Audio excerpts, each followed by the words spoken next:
Quel roman que ma vie.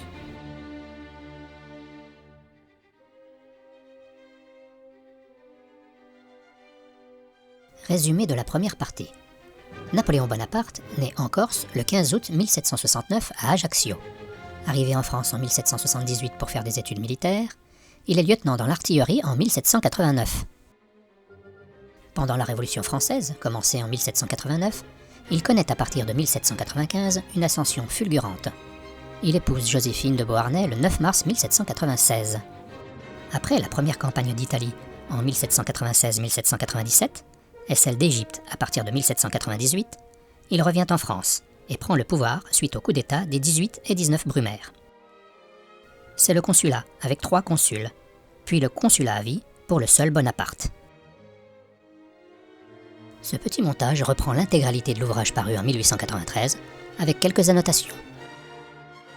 Bonne lecture!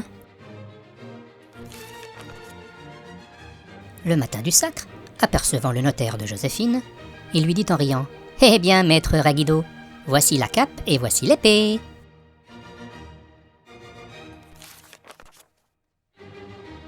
Il passe le Rhin à Kehl.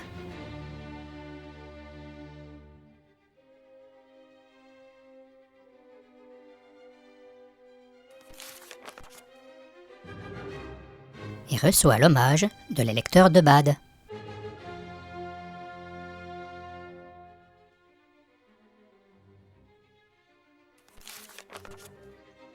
Il s'endort, tranquille, par une nuit profonde. Il est réveillé par les premiers rayons du soleil d'Austerlitz.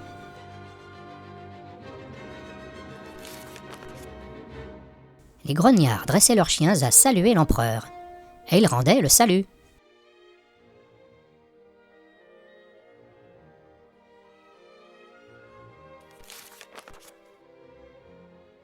Suivi de l'armée française,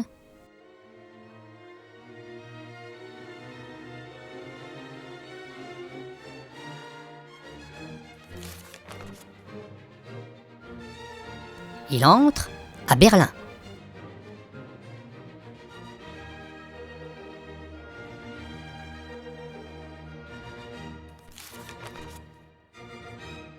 À Eylau, la plus sanglante de ses victoires, ont mouru sur des tombes.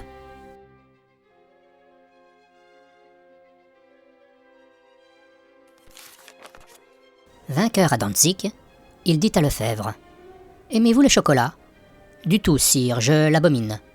Prenez toujours celui-ci. » Et surpris et charmé de ce qu'il voit dans le paquet, Lefebvre de s'écrier « Sire, le meilleur chocolat est le chocolat où l'on trouve 100 000 livres de rente et un brevet de duc. » Après Tilsit, il passe en revue l'armée française.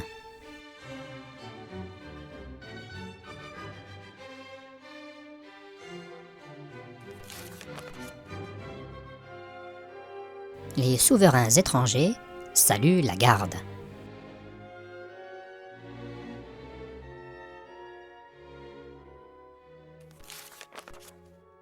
À Essling, tandis qu'il prend hâtivement son frugal repas, on lui annonce la mort de Lannes, son meilleur ami.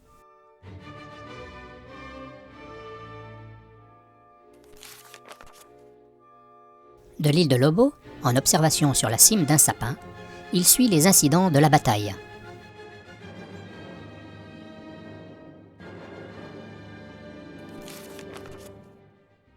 Il va au-devant de Marie-Louise, archiduchesse d'Autriche, qu'il doit épouser.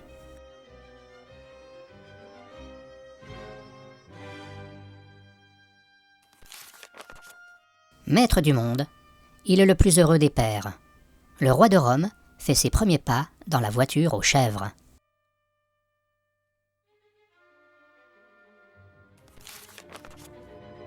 À Moscou, les flammes lui disputent la victoire.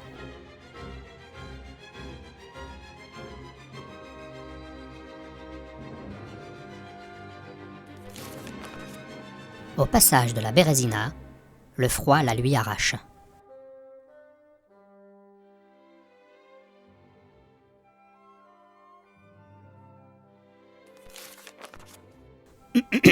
Pardon, excuse, sire.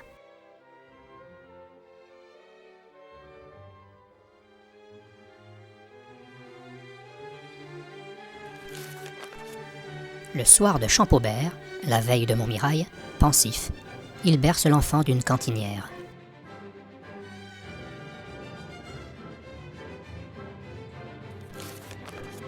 Sous Reims, voyant défiler le dernier contingent de la campagne de France, il s'écrie « Allons, Bonaparte, sauve Napoléon !»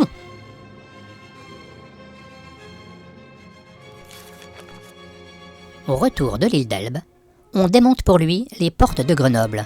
« La patrie se rouvre devant moi, dit-il. »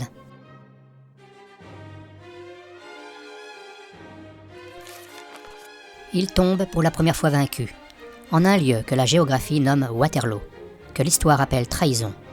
Ce jour-là, Cambronne dit son dernier mot.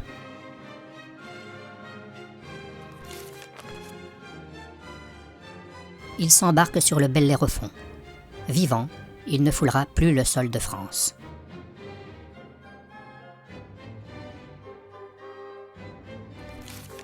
Il est cloué à Sainte-Hélène.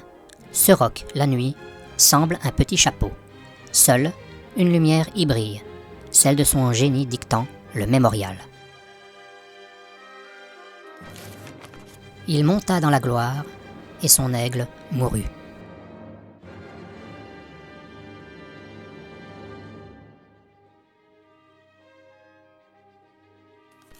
En mémoire du petit caporal, un cabaretier prit cette enseigne, au tombeau du grand homme. L'enseigne, interdite comme séditieuse, il y substitua cette transparente traduction « à la bière de Mars ». Bon, ben voilà, c'est fini. Abonnez-vous pour d'autres aventures. Et à bientôt!